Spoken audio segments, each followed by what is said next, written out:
Welcome back to Dark Deck Chronicles. Tonight, I'm taking you deep into the Appalachian backroads with 10 true and deeply unsettling stories. These are the kinds of tales that remind us why some highways are best left untouched. But before we dive in, don't forget to subscribe, hit the like button, and share this with friends who love the strange and the chilling. And let me know in the comments where you're watching from. Now let's begin.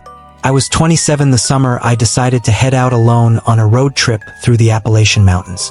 I just left the military, honorable discharge, nothing dramatic. I thought a few weeks of camping and driving through the mountains might clear my head before figuring out the next chapter of my life. No deadlines, no schedule, just me, my dog Roscoe, and an old Subaru that had carried me through more than it probably should have. I stuck to the back roads, weaving through the Blue Ridge. By mid-September, I was deep in it. Roads where the trees bent low enough to almost scrape the roof, the kind of views that looked more like a painting than something real. I avoided the tourist spots. If a road looked forgotten, overgrown, or nearly swallowed by the forest, that's the road I took. Most nights I set up camp, but I'd booked a few cabins here and there just for a proper shower and a bed. One listing caught my eye. Remote, quiet, pet-friendly. The photos showed a small cabin with a porch facing nothing but green forest. It wasn't picture-perfect polished, more like a place time had half forgotten. That made it feel real. The host messaged me the lockbox code a couple days before arrival. They mentioned they'd be out of service during my stay, but the cabin would be unlocked and ready. Fine by me, I wanted solitude. About 20 minutes before I reached it, the GPS signal died. Not unusual out there. I followed my saved directions, but the deeper I went, the stranger it felt. Road signs were faded into ghosts, and a few turnoffs didn't match the map at all. Even with the windows down, the air felt unnaturally still. Finally, I came across the gate. Just as described, no number, just a rusted latch draped with a chain. Not locked. I let myself in, gravel crunching under the tires. The cabin didn't look like the photos. Not ruined, just different. The clearing was cramped, like the forest had grown back and pressed tight around it. Saplings leaned against the walls, branches brushing the roof. The lockbox worked, the key fit, and the door creaked open into a single room. Bed, small stove, table, a lantern. No signal, no mirrors, nothing extra. That's when I noticed it. A door at the back, painted to match the walls. It blended in so well I almost missed it. A heavy, iron bolt was sunk deep across it, rusted like it had been there forever. Something about it didn't belong. I didn't touch it. That night passed quietly.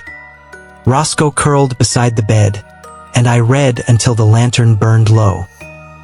For the first time in days, I felt like I could finally rest. No voices, no traffic, no movement outside, just stillness. Then came the knock. 2 sharp raps at the door just after sunrise. I opened it immediately, expecting a neighbor or the host. Nobody. The dirt outside showed no prints. The gate chain hadn't moved. I checked around the cabin, even behind the trees. Nothing. A weight settled in my chest. Not fear exactly, just the sense that something was wrong. Later, I hiked the ridge behind the cabin. About a mile in, I met someone. A tall man in his 50s, weathered face, old camo jacket, rifle slung casually across his back. His eyes stopped me cold, like he'd seen too much and none of it was good. "You staying up at the Ellis place?" he asked. I said yes, though I had no idea what that meant. He studied me for a second. "Keep your dog close at night." And then he just walked past, his steps nearly soundless. That night, silence pressed in harder than ever. Not even the usual groans of an old building. Just stillness. Then came a sound. Not scratching, not scurrying. A dragging noise from behind the bolted door. Something sliding like heavy fabric pulled across wood.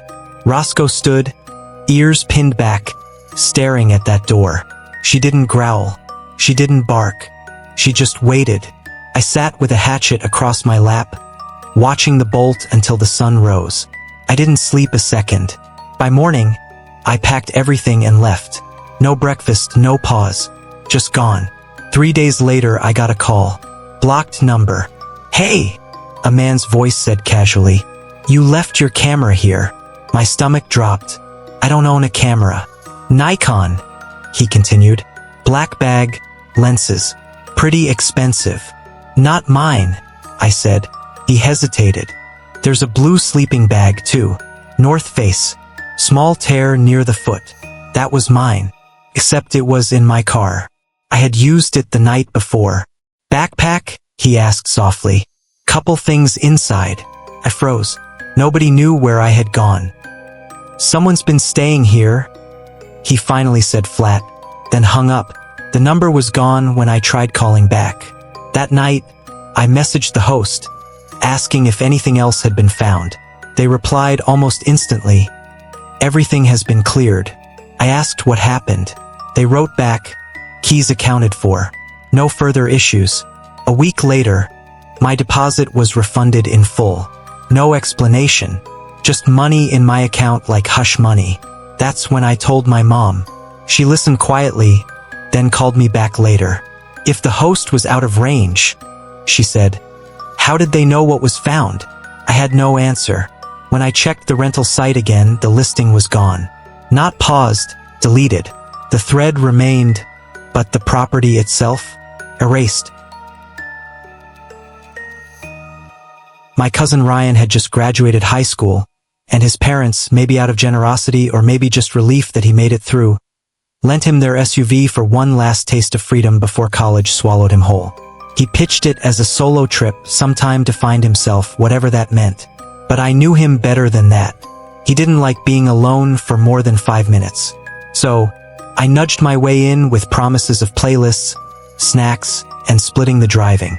We didn't have a real plan, just a loose idea to head for the Appalachian Mountains, camp a few nights, maybe hike a bit, maybe not, just drift. Our only actual goal was a spot Ryan had heard about near the Tennessee border. Some hidden gorgeous campsite supposedly only locals knew about. He said a guy from his summer job told him about it. That was enough for us. He punched the coordinates into the GPS and we were off. The beginning was fine. Winding roads, gas station stops, bad fast food. We passed through little towns that looked like they hadn't changed in 40 years. Every diner had the same red vinyl booths. Every general store had a hand-painted sign. Every gas pump clicked too early and made you try again. It was comforting in a way. But somewhere past a town called Burst, we missed the exit. The turn came out of nowhere. A sudden green blur behind a curtain of trees. Ryan flinched as it disappeared in the rear view. "That was it," he said, sighing. "Can you loop back?" He shook his head. "Nah, it looks like it's rerouting us. Says this way saves us a few minutes anyway. Shortcut, right?" At first, it just seemed like a typical back road. But after a few miles, the pavement thinned out. The trees got closer. Really close. Like they were trying to meet overhead. The shoulder disappeared completely. We didn't see another car for a while. I watched the power lines vanish from above us, erased one by one. I looked at my phone. 1 bar, then none. That's when I saw the first thing that made my stomach tighten. On the right side of the road, mostly buried in weeds, was a metal sign. Faded blue. Looked like it had been stuck there by hand, not planted officially. No post, just jammed into the earth at an angle barely 2 feet tall. It just said school. No arrow, no road name, no other markings, just that one word. "Did you see that?" I asked, craning behind us. Ryan didn't even glance back. He was fiddling with the AUX cable. "See what?" There was a sign. It just said school, that's all. He laughed. "Creepy little mountain kids gotta learn somewhere." I leaned back, watching the trees blur together. The sun had dropped lower, casting everything in that too warm gold that makes shadows look longer than they should. The road curved sharply. Then again. The GPS blinked out a minute later. The screen went gray. No map, no road, just a dot. Us floating in a blank space. We should have turned around, but we didn't. Maybe we were too stubborn. Or maybe it was just that teenage confidence. That belief nothing truly bad can happen as long as you're together and have a full tank of gas. About an hour later, I turned around to grab my hoodie and a bag of chips from the back seat. Gone. Not shoved under a seat. Gone. just not there. I stared. Hey, where's my hoodie? Ryan glanced in the rear view. Didn't you toss it in the trunk earlier? No, I left it right there on the middle seat. Chips were next to it. He frowned, pulling over slowly. Weird. We got out and checked everything. Trunk, bags, under the seats. Nothing. It was like they'd never existed. I could still picture the sleeves flopped over the side. You sure you didn't move it at the last stop? I gave him a look. He sighed and checked the footwell again for the third time. I could tell it was bothering him too, but neither of us wanted to say it out loud. Instead, we got back in the car and kept going. That's when I saw the time. The car clock said 4:23. The last time I'd looked, right before we passed that sign, it had said 3:50. It hadn't felt like 30 minutes, 15 max, maybe 10. I didn't say anything, just watched the woods roll past. By dusk, we still hadn't seen a single town. No stores, no gas stations, not even a mailbox. We finally pulled into an open stretch by a shallow creek. Just enough room to park and pitch the tent. We got out, stretched, walked around. There were no sounds. No birds, no bugs, no breeze in the trees. Just a thick, pressing silence that made your ears ring. I rubbed the back of my neck and felt damp. Though it wasn't hot, it just felt wrong, like we were in the wrong place, even if we didn't know where right was. Later, I opened the cooler to grab a soda. My hand brushed something solid, not cold. I pulled it out. A steel-toed work boot. Old, mud-caked. Big size 11 or 12, maybe. I stared at it, trying to process. Ryan. He turned from the tent. I held up the boot. Is this some joke? Nope, he said quickly. Too quickly. That's not ours. We stood there for a second. Then we grabbed the flashlights. We searched the area every direction. Checked behind trees, scanned the brush, even looked for tire tracks. Nothing. The ground was dry, untouched. Cooler still had the ice packs on top. Everything else exactly as we'd packed it. We slept with the flashlights between us that night. Or at least we tried. By morning, the boot was gone. Cooler untouched. Ice unmelted. Just gone. We didn't talk much. Just got in the car and tried to leave.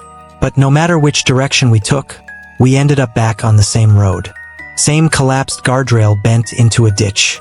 Same mile marker with the numbers scratched off.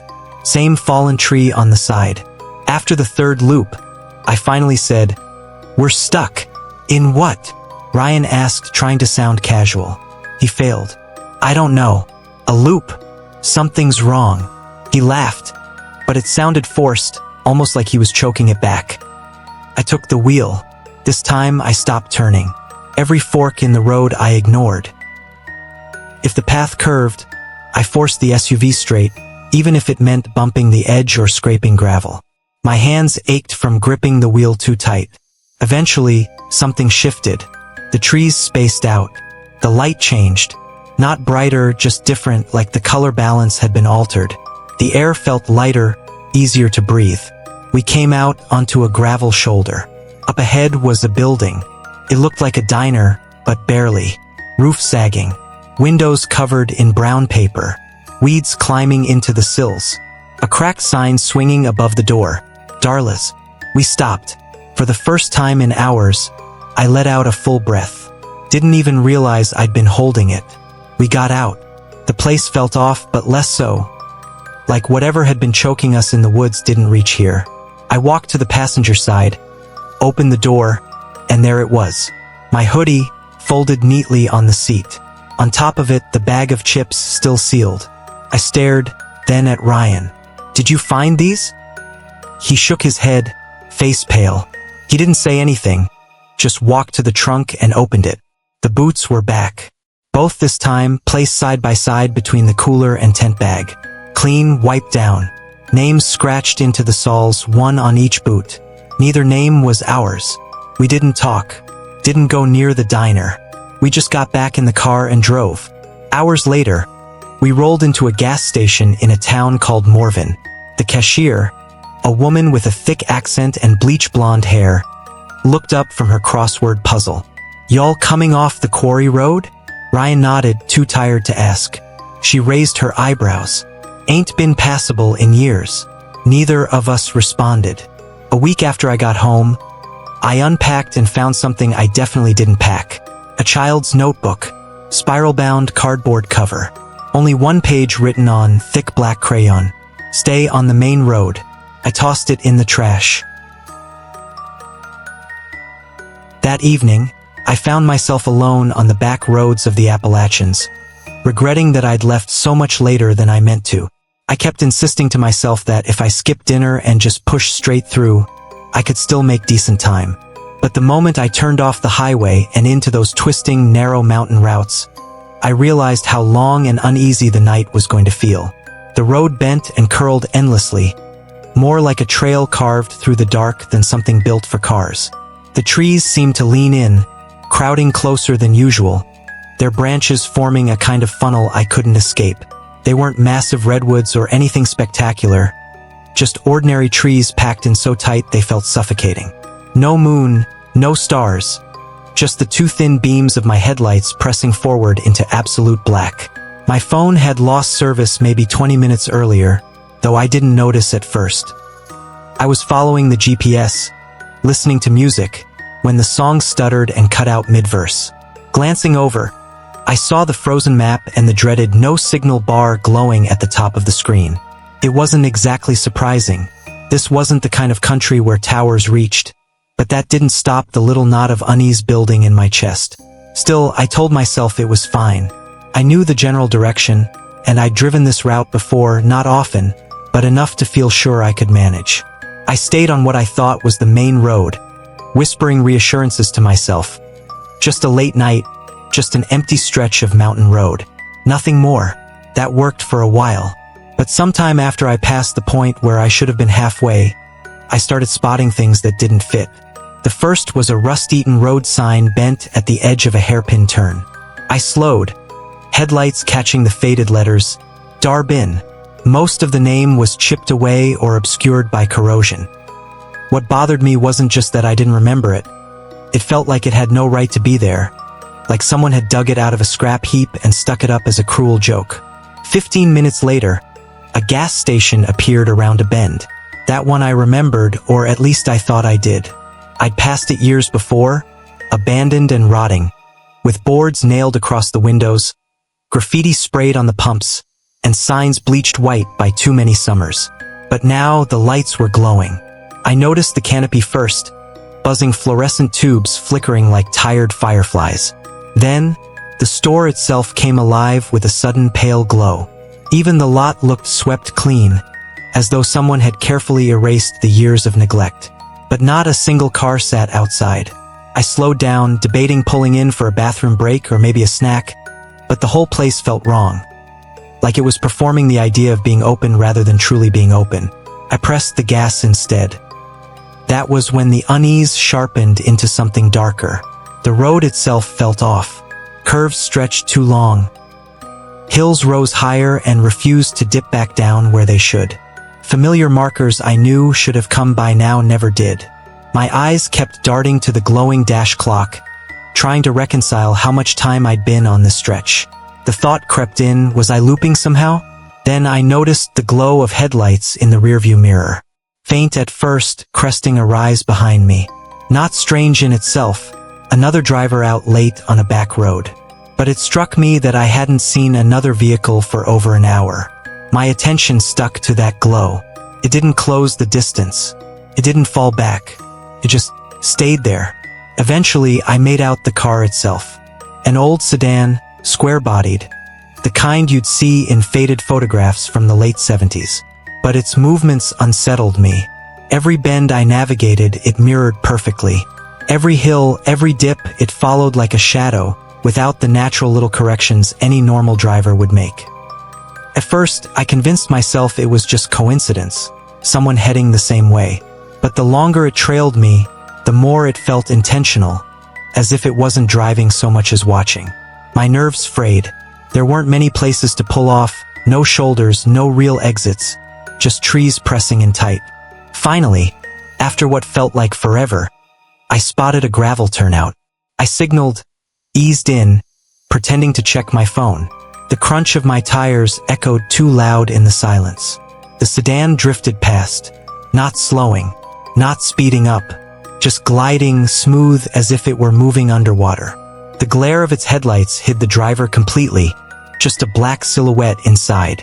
I sat there long after its glow disappeared around the curve, listening to the soft tick of my cooling engine, fighting the urge to spiral. When I finally eased back onto the road, 2 turns later the headlights appeared again. Closer now. I pressed harder on the gas. The tires shrieked against the asphalt. My car groaned with each turn, but the sedan stayed right there, its beams bleaching my rear window until everything inside the car was drowned in blinding white. My chest thudded so violently it felt like it was trying to escape. I saw a dirt path break left and jerked the wheel. Gravel exploded beneath me. Branches scraped the sides of the car. For the first time in what felt like hours, the headlights were gone. I didn't dare slow. The path narrowed quick, little more than packed earth cutting into the trees. My hands ached from how hard I gripped the wheel. That's when the headlights hit something nailed to a tree.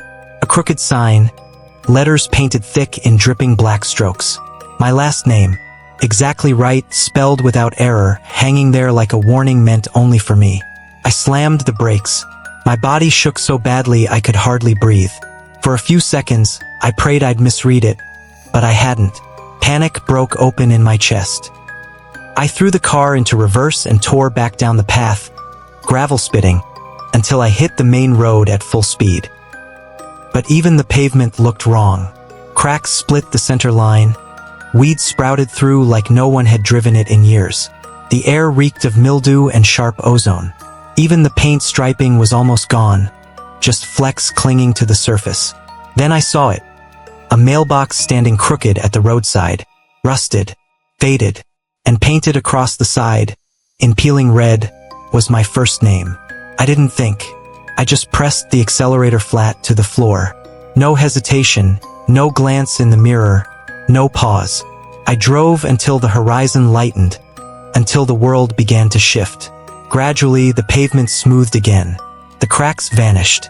Signs returned, real signs with town names I knew. A pickup truck rumbled past in the opposite lane, and I almost laughed from sheer relief. I pulled into a big truck stop just off the interstate. Bright fluorescent lights, cars parked in neat rows, people moving in and out.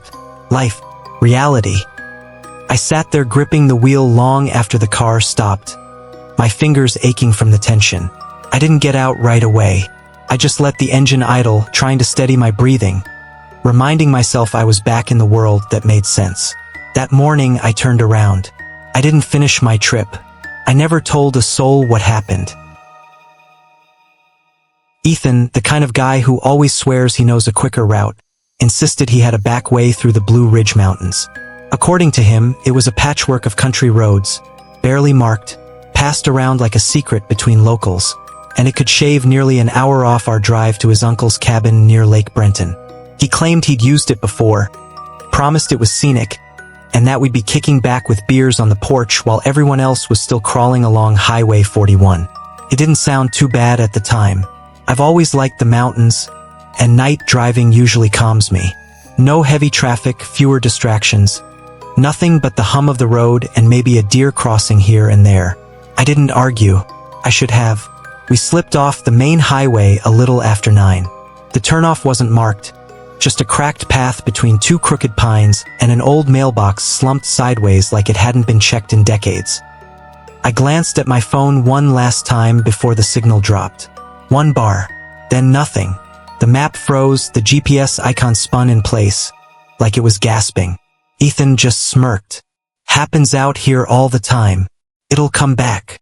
But the deeper we went, the quieter everything became. Not the regular country quiet, something heavier. A silence that pressed on your ears, made every click of the blinker and groan of the suspension stand out like gunshots. I rolled the window down, hoping for crickets or maybe wind through the branches. Nothing. Not even the faintest rustle of leaves. The road climbed higher and bent tighter with every mile. At first, it was manageable, sharp corners, a blind turn here and there. But soon it wound around itself so tightly that I had to crawl just to stay on the pavement. The trees leaned in from both sides, their limbs knitting overhead like they were closing us in. We passed a scattering of houses. Tiny, weathered mountain homes with sagging steps and aluminum lawn chairs that hadn't been touched in years. One porch light buzzed weakly. Another yard had a clothesline strung with pins but no laundry. At first, I thought it was normal enough for backwoods living, just eerie in its emptiness. But after the fourth or fifth, something clicked. Ethan squinted ahead. "Hey, don't you notice it?" I slowed. He was right. It looked like the same damn house. Same tilted rocking chair, same broken railing, same curtains pulled tight over the same window. We rounded the next curve, and there it was again. The exact copy. I tried to explain it away. Maybe some builder recycled the same design. Maybe mountain folks liked their houses to match. But then we passed it again, and again. It was like driving inside a broken loop of film. The same frame burned into the reel. By then, the GPS had frozen solid, arrow stuck mid-spin as if it had given up trying. Ethan suggested restarting it, so I did. Closed it, reopened it. Nothing. Just a gray void and my own reflection staring back. Neither of us spoke much after that. It was the kind of silence that doesn't like to be broken. Then, like a mirage, a gas station appeared on the left. A blocky little building with a half-dead neon sign that sputtered red above the pumps. The light inside flickered, but the shelves looked stocked from the windows. A coffee machine sat in the corner, a pot half full. I pulled in fast, gravel crunching under the tires, the first real sound in hours. We stepped inside. The front door groaned. No bell, no cashier, just stale air, dry and musty. Like the place had been sealed up for decades, but somehow kept ready for business. "Hello," Ethan called out.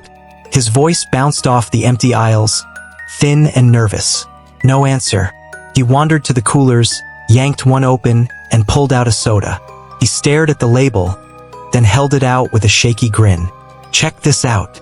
The expiration date was clear. August 29th, 2003. Exactly 20 years old to the day. I grabbed other items, chips, candy bars, a plastic wrap sandwich. All the same date. Every single thing. We set them down carefully, like we didn't want to disturb something. That's when I noticed him. Across the road, on the porch of one of those identical houses, stood a man. Arms at his sides, perfectly still, staring. His clothes looked faded, like an old photograph, the colors drained flat. But his face was too sharp, too crisp, like he'd been pasted there. I shoved Ethan toward the car. As soon as the engine roared to life, the figure moved. Not natural. One smooth, mechanical pivot like a mannequin turning on a track.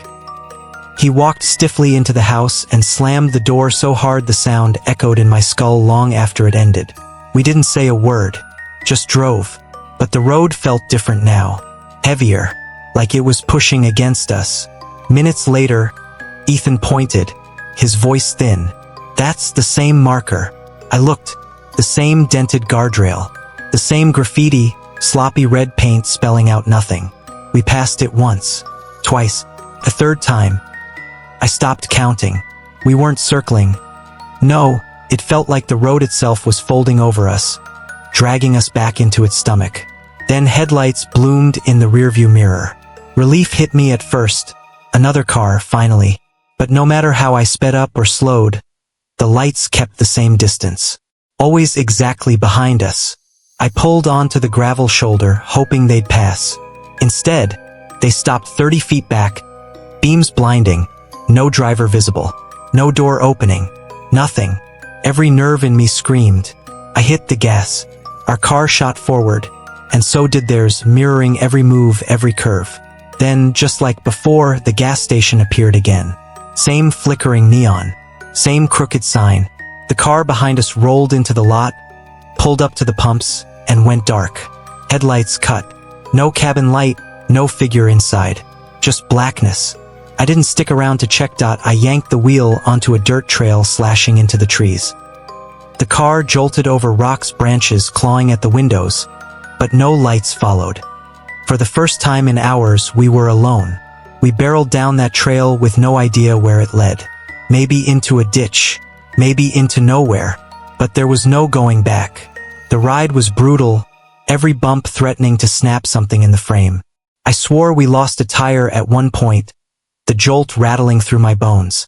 But then, suddenly, smooth pavement. We burst out onto a wide stretch of highway, headlights of dozens of cars streaking past in both directions. The hum of traffic washed over us. Real, solid, grounding. Ethan laughed shakily. I didn't. I kept driving, eyes glued to the road, waiting for another loop, another gas station, another figure on a porch. But the highway stayed the highway, and we didn't speak of it again. My closest friend, Lila, had this obsession with backroads. It didn't matter if we were heading across town or across the state. If there was a winding, less-traveled path, she insisted on taking it. She used to say those roads made the world feel wider, like we were discovering something hidden instead of just reaching a destination. I always thought that was a little over the top, but most of the time I went along with it. To be fair, some of those drives were gorgeous. Miles of thick woods, quiet creeks, little stretches of land you'd never glimpse from a highway. That night, we were leaving southern Ohio, driving toward a friend's campus just outside of Knoxville. If we'd stuck to the interstate, it would have been a clean 5-hour trip. But Lila pulled out a stack of printed MapQuest pages and said there was a shortcut through the hills that would save almost 40 minutes. She waved the papers like they were a golden ticket. I gave her a look but didn't argue. By then, I knew better than to fight it. And besides, I liked driving at night. The quiet rhythm of tires on pavement, the empty roads, the way the headlights carved a tunnel out of the dark. Worst case, I figured we'd just waste time and come out with a story. For the first couple hours, everything felt routine. The road was narrow and twisting, 2 lanes with a fading stripe down the middle. The shoulders were almost non-existent, and the trees pressed in on both sides, tangled and heavy. Every so often we'd pass a fence post or a single light burning on a porch far back in the woods. The hills rolled like waves, the road dipping and climbing steadily. Remote, yes, but not unsettling, just empty and quiet. Then the gas stations stopped appearing. Then the houses. Then even the occasional streetlight vanished. The deeper we went, the more it felt like we'd slid out of the map without realizing it. The radio gave up too, first static, then nothing. I checked my phone. No service. Just those 2 words glaring back at me. Lila didn't seem to care. She waved the printed directions and said, "See? Paper never dies." She grinned, but it didn't feel reassuring. I laughed weakly and kept glancing in the rearview mirror. The road didn't look wrong, but it didn't feel right either. That was when I noticed the center line was gone. Not faded, gone. The pavement itself changed, too. It had that coarse, gravelly look, patched with dirt where the asphalt had eroded. It wasn't a road you'd expect to cut across counties. It was more like something leading up to a forgotten farm. That's when we saw the sign. A crooked plank nailed to a leaning post, its paint long since peeled away. The carved letters were barely legible, eaten by weather and time. I thought it said something like Marrow's End or maybe Darwin's Cross. I'd lived in Ohio my whole life, and I'd never heard of it. Lila's shoulders stiffened, but she didn't speak. That was the first moment we both felt it, that creeping unease. A few minutes later, the shack appeared. It looked like it had been built a century ago and then left to rot. The porch sagged inward, the roof caved in at one corner. Out front, half buried in the dirt, stood an ancient soda machine with its glass cracked and its buttons dulled from rust. The windows were nailed shut with gray planks, warped at the edges. Weeds strangled the steps. We didn't stop. We just drove past in silence. 10 minutes later, it was there again. At first I told myself it was another cabin, maybe a twin. I even joked, "Guess people out here like matching sets." Lila didn't respond. She kept staring straight ahead, her face pale, her mouth tight, as though she was listening for something. 20 minutes later, the same shack appeared again. Same broken porch, same weeds, same ruined soda machine. My grip on the wheel tightened until my hands were damp with sweat. "We've looped," I said. "We must have missed a turn." Lila shook her head. We never turned. We've been straight this whole time. I told her to mark the next crossroad. She grabbed a receipt from the glove box and drew a big X on it with my pen. A minute later, we passed a gravel lane. Pointed at it. That's the marker. If we see the shack again, we'll know. We drove on. And then the shack appeared. Same spot. Same details. Lila held up the receipt. The paper was clean. Blank. No ink. Like nothing had ever touched it. I jerked the wheel and pulled over hard. Gravel dust clouded around us. Stay here, I said, already climbing out. She called my name, but I didn't answer. I was halfway across the ditch, heading for the shack. I needed to see it up close. Needed proof it wasn't some hallucination. The soda machine was worse than I expected. Rust eaten through, buttons melted and sagging like wax. I reached out toward the handle. That's when the porch light blinked on. A weak, yellow glow spilled across the steps and reached the tips of my shoes. It hadn't been lit before. That light wasn't automatic. It felt deliberate. I bolted. I sprinted back to the car, heart hammering. Before I could slam the door, all 4 locks clicked down, one after another. Then the headlights blinked twice and held steady. Lila was covering her mouth with both hands. She was crying, whispering through her fingers. Don't stop again. Just drive. Please, just drive. So I did. I floored it 60, 70, faster. But nothing changed. The shack didn't return, but nothing else did either. No towns. No road signs. Just an endless stretch of night. Then the dashboard clock froze. 1:17. No matter how far we went, no matter how hard I pressed the gas, the glowing numbers never shifted. My phone had gone black, dead. Lila's screen was stuck too, lit but frozen, unresponsive. Like time itself had jammed. Then we saw it, 2 faint red taillights far ahead. Another car. Relief shot through me so strong I almost shouted. We followed it, desperate, clinging to those lights like a lifeline. The road twisted suddenly, dropping and curving. I barely held control. Then, without warning, the asphalt smoothed. The lane widened. Fresh paint lines appeared. Streetlights rose in neat rows. We were back on a real highway. The clock on the dash jumped forward, 3:09. I looked up. The taillights were gone. No exits. No driveways. Just vanished. I didn't speak for the rest of the drive. Neither did Lila. I was 25 when it happened. The trip wasn't supposed to be anything big. Just a week away to breathe. No heavy drama, no grand plan. I'd been burned out, stretched too thin, and the idea of vanishing into the quiet for a while sounded like exactly what I needed. I wanted that kind of silence you only find deep in the Appalachians, where your phone stops working and even the air feels heavier, like the whole world is holding its breath. Some friends were planning to meet me later at a campground called Pine Hollow, but at the start, it was just me and my buddy Callan. He was my go-to road trip partner. Easygoing, liked to wander, and always dependable, which mattered since we were driving into nowhere with no strict plan. We loaded up my car with the usual. A cooler of drinks and chips, 2 sleeping bags, the tent strapped to the roof, and a portable speaker that probably had 1 good charge left. The plan was simple. Stick to the winding state roads until we got near the park, then cut into the trails. The first couple of days were great. Blue skies, decent playlists, and those little forgotten towns you only find when you drift off the highway. Brick storefronts leaning into the street, old gas stations with flip number signs, strangers waving like they knew you. It felt like a warm-up for the real quiet I was chasing. On the 3rd day, I remembered something a former coworker once told me. A shortcut through a patch of woods called Briar Creek. He said it wasn't pretty, but it shaved half an hour and dropped you near the park entrance. So when we saw a skinny turnoff, no sign, just broken pavement slipping into the trees, I figured why not? My GPS still showed a gray line.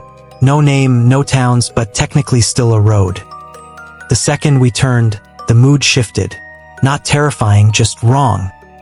The lane was cracked and patched in weird places, like someone tried to fix it but gave up halfway.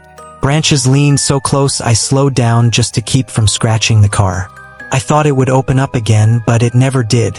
After 20 minutes, the curves began. Not gentle curves either. Sharp bends that forced me to ride the brake and clutch the wheel like we were driving a cliffside. Every time I expected it to straighten, another bend appeared. After 40 minutes, Callan stopped joking around. He just kept staring at the gas gauge. Then the houses started. The first one appeared around a curve. 2 stories, sagging porch, vines crawling the siding. No car, no lights, no address. Just standing there like it had been forgotten. The windows were dark. Not shaded, not dim. Black. I slowed, tapped the horn. Nothing. We passed it in silence. 10 minutes later, another house. Same shape, same porch tilt, same empty black windows. Then another. And another. At first, I thought maybe this was some little cluster of houses built from the same design. But by the 4th, I realized they weren't similar. They were identical. Same broken rail, same missing shingles, even the same slant of ivy across the upper window. And then the 5th one broke the pattern. An upstairs light was on. A weak yellow glow, flickering like a dying bulb. The house itself looked the same. Peeling paint, warped steps, but that light made my stomach sink. I pulled over, rolled down the window, and called out. No answer, but I could hear the faint buzz of the bulb. Callan gripped my arm. Drive, he said flat, without looking at me. So I did. But 10 minutes later, there it was again, the same curve, the same house, the same upstairs light flickering. That's when I knew something was wrong. I pulled out my phone. GPS was still active, but the little arrow showing us kept spinning in circles like it couldn't decide which way we were pointing.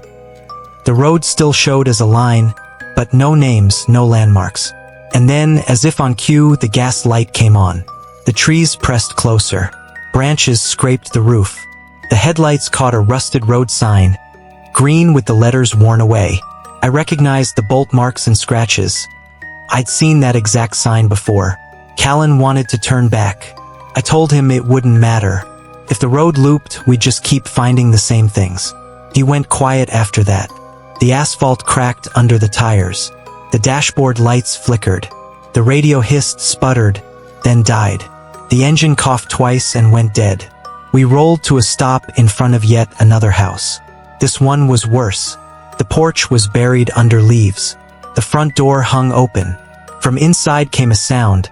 Slow, heavy, dragging. Something moving upstairs. Not walking, dragging. I told Callan we had to leave the car. He shook his head until the dragging grew faster, sharper, like whatever was inside had reached the stairs. Then he bolted. I followed. We stuck to the road, not daring to look back. But the sound followed. A scraping rhythm, like something wooden being pulled across the floor. When I turned, the house was gone. The door, gone. But the noise stayed with us. We passed the same rusted road sign again. Only now the grass around it was flattened, crushed like something heavy had forced its way through. I don't know how long we walked. Time felt strange. My legs ached. My throat burned. Then headlights. An old pickup truck slowed beside us. The driver was a middle-aged man in a worn denim jacket. He leaned out and asked if we needed help. I told him we were trying to reach Silver Lake. His face twisted, and he said we'd passed it hours ago, that we'd been walking the wrong way all along. I glanced back. Nothing behind us. No houses. No sign. Just the road, dark and empty. We climbed in his truck without a word. Neither of us looked back.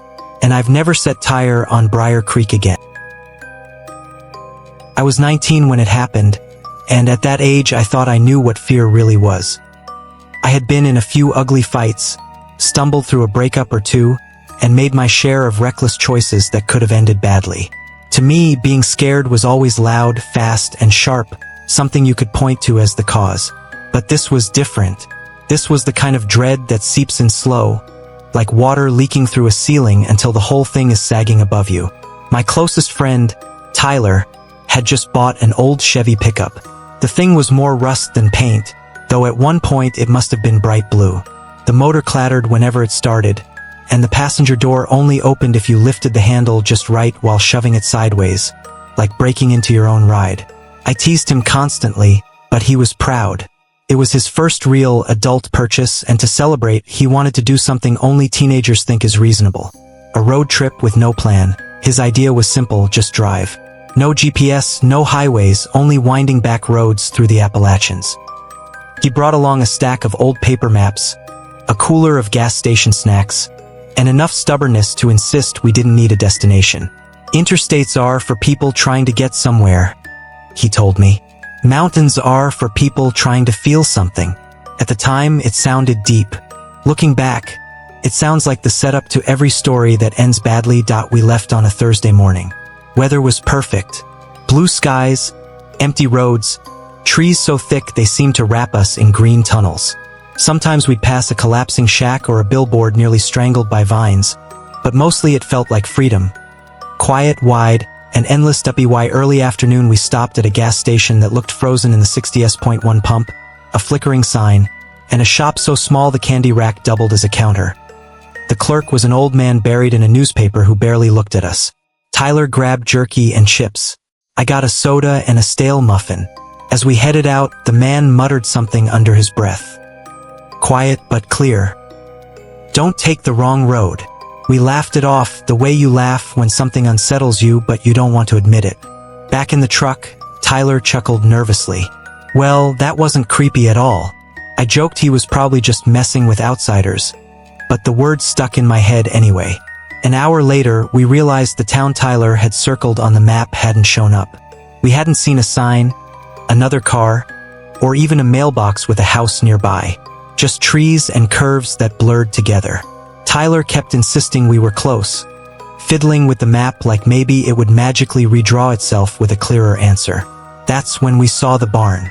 It sat maybe 30 feet back from the road, roof caved in, surrounded by grass so high it looked untouched for years. We both noticed it. Tyler pointed it out, actually. We drove on. 10 minutes later, there it was again. Same barn, same sagging roof, same crooked mailbox. We hadn't turned around. The road hadn't looped, but there it was. Tyler slowed the truck, muttering excuses. Maybe there were two barns. But when we passed it a third time, we stopped lying to ourselves. He pulled over. We climbed out, stretched, and checked our phones. That's when we noticed the clocks. His read 5 o'clock. Mine said 4:30. The truck's dash said 6 o'clock. None of them corrected. They just stayed that way. We got back in, not because we weren't worried, but because neither of us wanted to say what we were both thinking. Tyler turned the key, and the radio snapped on by itself. Not music, static. Behind the crackling, a voice, thin and strained, like it was fighting through a bad connection. Just 3 words. Turn. Around. Tyler slammed the radio off so fast he smacked the dash. Neither of us spoke. We just sat, listening to the engine hum. Finally, we drove on. But the road had changed. The yellow lines faded away until they were gone, replaced by faint chalky streaks, like someone had dragged white chalk unevenly down the asphalt. A bent road sign appeared, twisted nearly in half, its surface clawed by 3 long gouges.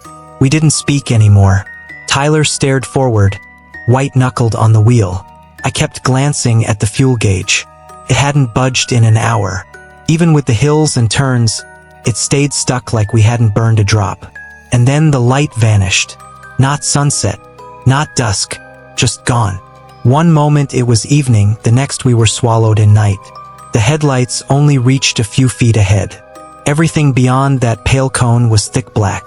That's when I noticed the odometer. The miles weren't climbing anymore. They were rolling backwards. Slow, steady, like someone was undoing the drive 1 mile at a time. Tyler's jaw tightened. His foot eased off the gas. He didn't say a word. And then we saw him. A man stood on the side of the road, facing the woods, unmoving. His clothes were old-fashioned, suspenders, wool trousers, a pale shirt with small buttons that glimmered in the headlights. We passed him in silence. A mile later, there he was again. Same spot, same pose. "Don't look at him," Tyler whispered. I tried not to. But the third time we passed, I glanced into the side mirror. Just a flicker, enough to see his head had turned. Not all the way, just enough to know he was watching us leave. The air inside the cab grew heavy, hot, pressing. I broke into sweat while my hands stayed cold as ice. My phone still read 4:30. Frozen. The numbers wouldn't change. Then we came to a fork. 2 roads. One paved, one gravel. No signs, no lights. Without hesitation, Tyler chose the paved one. Everything shifted. The weight lifted. The odometer stopped ticking backward. Then, slowly, it began to move forward again. The gas gauge dropped a little, like the world had suddenly remembered how it was supposed to work. 10 minutes later, lights appeared. First distant headlights, then houses, sidewalks, the glow of a gas station sign, a barking dog, civilization. We rolled into a mechanic's lot and parked. Neither of us spoke. We just sat there, staring through the windshield, waiting to wake up. Finally, Tyler went inside and asked the man at the counter if there were any old roads running through the mountains west of town. The mechanic looked at him, set down his wrench and said flatly, "Not anymore. County closed them decades ago. Too many wrecks. Too many folks disappearing." That was all he said. We didn't argue. We didn't ask questions. That night, we slept in the truck under the bright floodlights of a 24-hour diner. Neither of us wanted to risk the dark roads again until morning. We never talked much about it afterward. I was 25 when it happened. The whole plan had been simple. Get away for a while, breathe, reset. Nothing dramatic, just quiet. I'd been feeling like life was stretching me thin in every direction, and the thought of vanishing into the backwoods for a week sounded like exactly what I needed. The kind of silence you only find tucked in the far corners of the Blue Ridge. The kind where your phone dies, traffic disappears, and even the air feels like it's holding its breath. A couple of friends were supposed to meet me later at a campground near Cedar Hollow, but for the first stretch it was just me and Jonah. He and I had logged more than a few road trips together, always easy to travel with, always willing to take a detour if something looked interesting. Dependable, which is exactly what you want when you're heading into the middle of nowhere with no tight schedule. We loaded my old car with the usual supplies. A cooler of random drinks, half-planned snacks, sleeping bags, the tent rope to the roof rack, and a tiny Bluetooth speaker that never held a charge. The plan was loose. Follow the long state highways until we neared the park, then cut onto the smaller forest roads to get closer to camp. The first couple of days were perfect.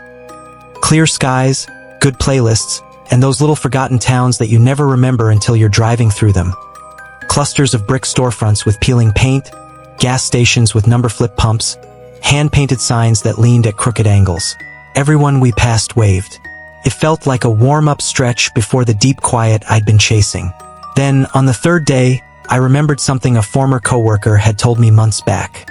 He mentioned an old back road, Cinder Mill Road, I think he called it, that cut through a chunk of alderwood forest and came out not far from the park entrance. Supposedly, it cut 30 or 40 minutes off the drive. Not exactly scenic, he'd said, but it was the way locals used to save time. So when we spotted the narrow turnoff, no sign, just a gap in the trees and a cracked ribbon of asphalt curling into the woods, I figured, why not? My GPS still showed us on a road, though just as a thin gray line with no name, no nearby towns. Still, it was technically a road. The moment we turned onto it, something felt different. Not terrifying, just odd. The painted lines were mostly gone, the pavement cracked more than smooth, pocked with potholes. Some spots looked like someone had tried to patch them with chunks of cement, only making it worse. The trees closed in quickly, leaning over the road, branches almost scraping the sides of the car. I slowed to keep us from clipping anything. We figured it would open up again after a while. Didn't. 20 minutes in, the turns began. Sharp bends, sudden curves that forced me to brake hard and grip the wheel like we were threading through a mountain pass. They came one after another, no stretches of straight road, just constant twists. By 40 minutes, Jonah had stopped chatting. He was watching the gas gauge more than the woods. We weren't dangerously low, but the needle wasn't climbing either. Then came the first house. It appeared without warning. We rounded a bend, and there it was. 2 stories, white paint graying, porch slumping like tired shoulders, vines crawling the siding. No mailbox, no car, no lights. Just sitting there like it had been left behind decades ago. The windows weren't merely dark. They looked black, hollow. I slowed, tapped the horn. Nothing moved. We didn't speak, just kept driving. 10 minutes later, another house appeared. Same shape, same sagging porch, same hollow windows. At first, I thought it was coincidence, old houses built from the same template. But then we passed a third, and a fourth. They weren't similar. They were the same. Every detail. Missing slats on the porch rail, identical cracks along the roofline, the same ivy wrapping the upper left window. Perfect copies. The 5th house broke the pattern. It was the same structure, but one upstairs window glowed faintly. A dull yellow light flickering like a weak bulb. Everything else, porch, paint, broken wood, was the same. But that faint glow changed everything. I braked, rolled my window down, and called out, just in case. Maybe they weren't abandoned. No answer, but from where we sat, I could hear the faint electrical hum of the light. Jonah tensed and muttered, "Keep going. Just drive." So I did. But 10 minutes later, the same house appeared again. Same bend in the road. Same glowing upstairs window. That's when my stomach dropped. Something was wrong. I pulled over and checked my GPS. The map still showed a road, but the little arrow marking our position was spinning in place, turning endlessly, like the phone couldn't decide which way we were facing. No road names, no landmarks, nothing. Then the low fuel light blinked on. We pressed forward, slower now. Jonah kept glancing through the back window, as though expecting the house, or something worse, to follow us. The woods pressed tighter. Branches scraped across the roof with dry whispers. Headlights swept across a road sign. Faded green, rust-bitten, half swallowed by weeds. Blank. The lettering was gone, but the bolt patterns looked familiar. I was sure we'd passed the same sign earlier. Jonah finally said we should turn back. I told him it wouldn't matter. If the road looped, we'd just see the same things again. He didn't argue, just sank into silence, heavy and resigned. The road narrowed until I had to fold the side mirrors in. The pavement buckled, ridges shuddering under the tires. Then the dashboard flickered. The radio cut to static, then silence.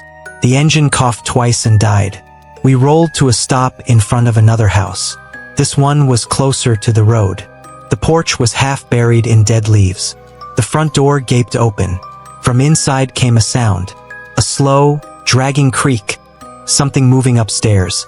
Not footsteps. Heavy, uneven, like weight being hauled across floorboards. Jonah sat frozen, eyes wide, whispering, "Stay in the car." For a second, I considered it. But the air drifting out of that open doorway was wrong. Too cold. Not the kind that matched the night, but sharp and invasive, like it didn't belong. I told Jonah we needed to walk. He refused. Then the dragging sound changed. Faster, sharper, as if whatever was inside had reached the stairs. That was enough for him. He shoved open the passenger door and bolted. I followed. We kept to the road, no words between us. Behind us, the creak grew louder, rhythm building, like wood being dragged across wood. I glanced back once, nothing but trees. No house, no door, but the sound kept pace. We passed the same blank sign again. Only this time, the grass around it was flattened, pressed into the dirt, like something massive had forced its way through. I don't remember how long we walked. Time stretched. Felt like we were repeating the same stretch of road. Legs aching, throats burning. Then, finally, headlights. An old pickup truck rattled toward us. Dusty, dented, crawling slow. The driver leaned out. Middle-aged, thick beard, denim jacket, that weathered small-town look. He asked if we needed a ride. I told him we were trying to get to Silver Creek. His brow furrowed. He said we'd passed it hours ago, that we'd been walking in the wrong direction the whole time.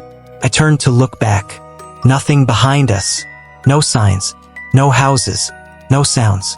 We climbed into his truck without hesitation. Neither of us looked back, and I've never set tire on Cinder Mill Road again.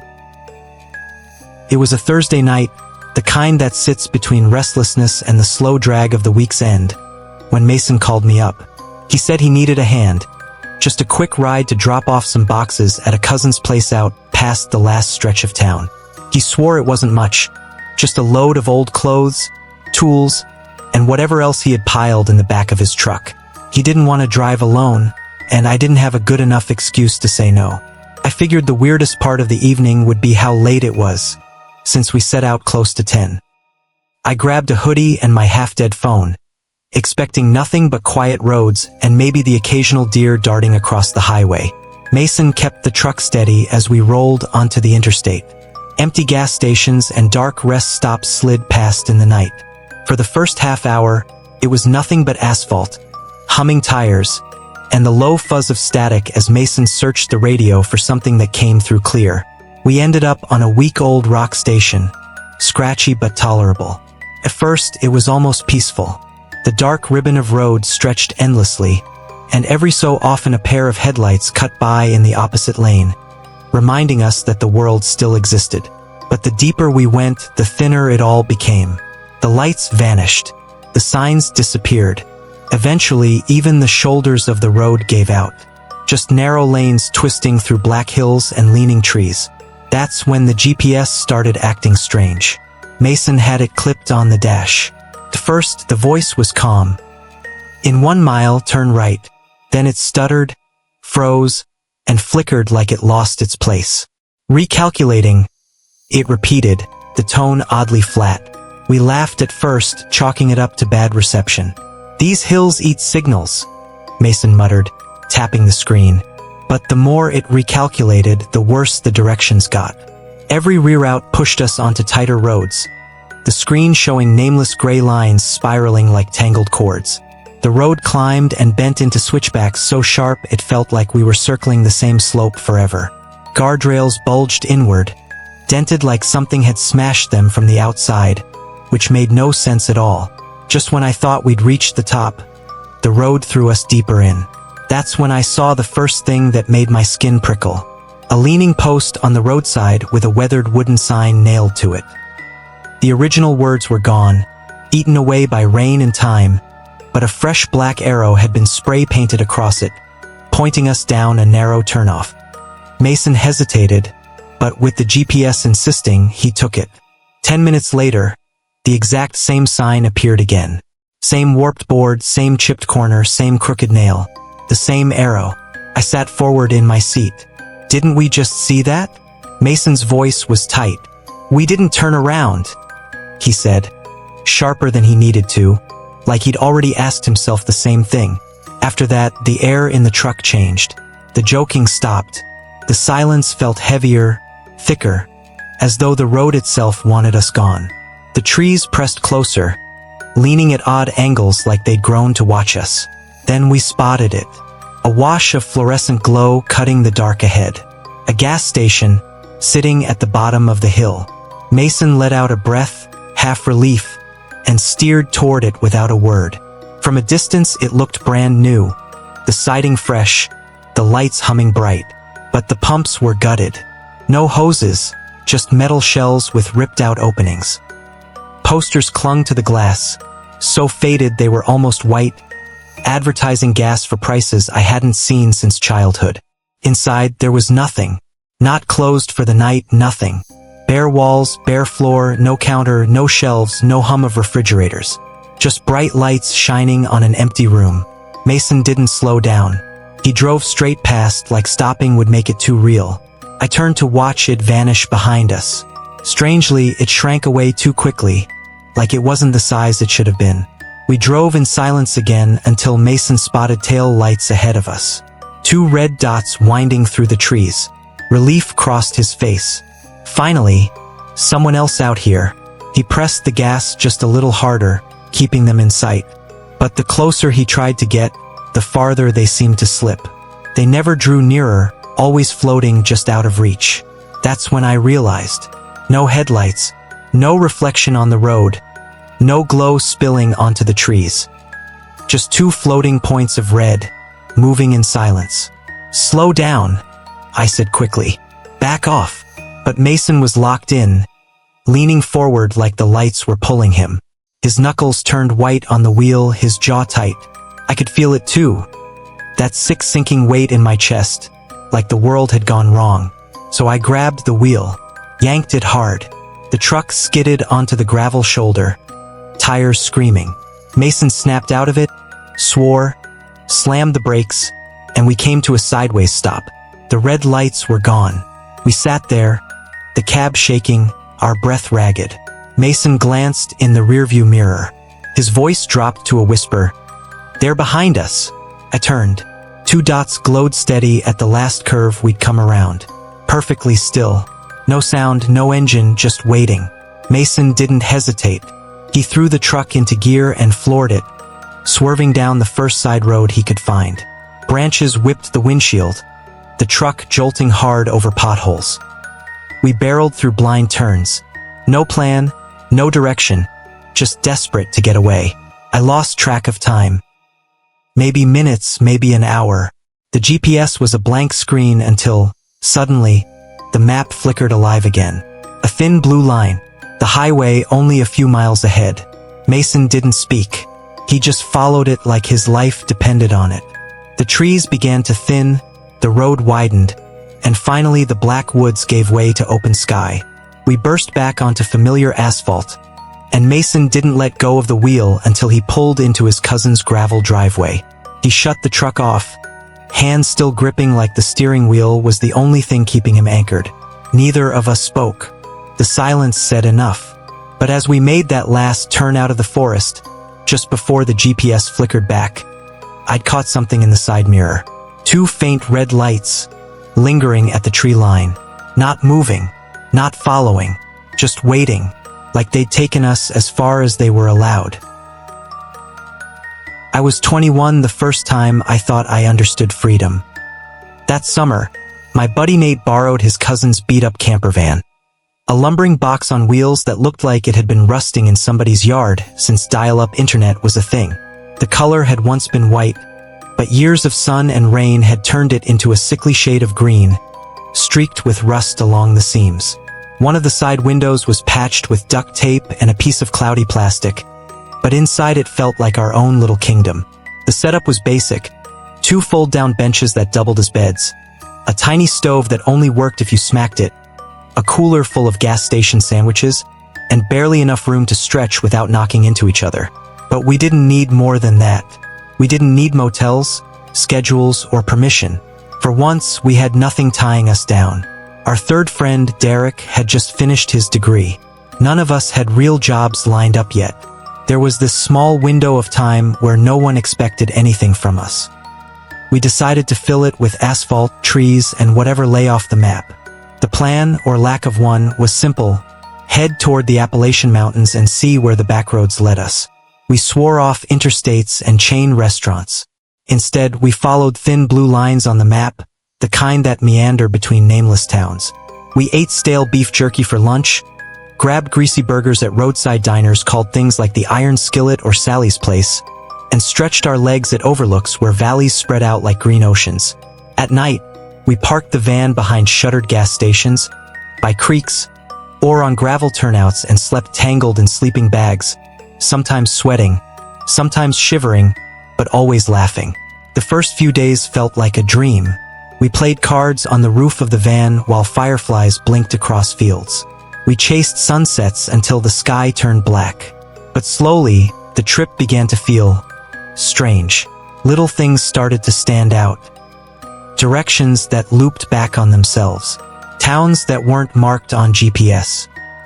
Fresh pavement that turned to crumbling gravel without warning. One morning we stopped at a tiny cafe, and not a single person there would look us in the eye. The waitress dropped our plates on the table like we were a burden she couldn't wait to be rid of. We laughed it off at first, called it mountain weirdness. But it didn't feel funny after a while. There was one road I'll never forget. We climbed uphill for what felt like miles, the van groaning in protest. But outside the windows, the trees leaned downhill, like gravity didn't agree with itself in that part of the world. By the fourth night, we'd found a creek to camp beside. The day had been perfect. Clear water, flat rocks warm from the sun, a breeze just strong enough to keep the bugs away. We drank too much, stretched out under the stars, and packed up long after dark. That's when Nate remembered something. A gas station clerk had told him about a hidden hot spring up in the hills. Free to use, barely marked, and almost always empty. It sounded like exactly the kind of discovery this trip was meant for. Derek was half asleep, but Nate was wired on caffeine and begged us to check it out. The road twisted from the start. No signs, no streetlights. Just the van's headlights cutting into the dark while the GPS insisted it was all one straight line. After a few miles, the signal blinked out entirely. Nate joked that even the satellites gave up on us. I didn't laugh. The pavement narrowed to the width of a single car, its edges broken and crumbling. The forest pressed in close, branches arching overhead like a tunnel. The deeper we went, the more I felt like the mountain wanted us gone. Then we turned a bend, and the headlights lit up two figures in the middle of the road. A woman and a small child. Nate swore and yanked the wheel. Tires screeched, the van fishtailed, and for a second I thought we'd tumble off the mountain. But the van caught itself, and in that frozen beam of light, I saw them clearly. The woman looked ordinary, shoulder-length brown hair pulled back, a cardigan hanging loose around her frame. She wasn't frantic or afraid. She wasn't even looking at us. Her face was blank, as though we weren't there at all. She held the boy not by the hand, but by the wrist. He couldn't have been older than 4. His pajamas were light blue, patterned with little bears across the chest. His wide eyes caught the light, but he didn't cry, didn't shout, didn't even blink. They simply kept walking, past the van, into the dark, and were gone. The silence afterward was suffocating. My chest felt tight, my skin buzzing like static. There hadn't been a house for miles. No cars, no porches, nothing but forest. I wanted to say something, but the words stuck in my throat. 15 minutes later, we reached the clearing. The hot spring wasn't quiet at all. Dozens of people were spread across the lot, flashlights darting through the trees, voices echoing in desperation. A woman ran straight toward us the moment we opened the van doors. "Please, have you seen my son? He's wearing blue pajamas." Her voice cracked on the last word. Nate and I locked eyes, both of us frozen. My stomach sank so hard it hurt. I sprinted back to the van, ripped the dash cam off the windshield, and rewound the footage until I found the frame. I showed it to her. Her knees gave out. "That's him," she whispered. Her husband climbed in without asking, face pale and jaw locked, and told us to drive. Derek blinked awake in the back, confused, but none of us had time to explain. A caravan of cars followed as we retraced the winding road. It felt different the second time, like every curve was a copy of the one before, an endless loop designed to keep us lost. Then, at the edge of the guardrail, the headlights caught him. The boy. He was sitting cross-legged, hugging his knees to his chest, silent, waiting. Nate slammed the brakes, and before the van stopped rolling, his parents bolted out. They scooped him up, clutching him so tightly he squealed. He was trembling but alive. He told them a woman had taken him by the hand, led him up the road, and told him to sit by the rail until she came back. Then she stepped into the woods and disappeared.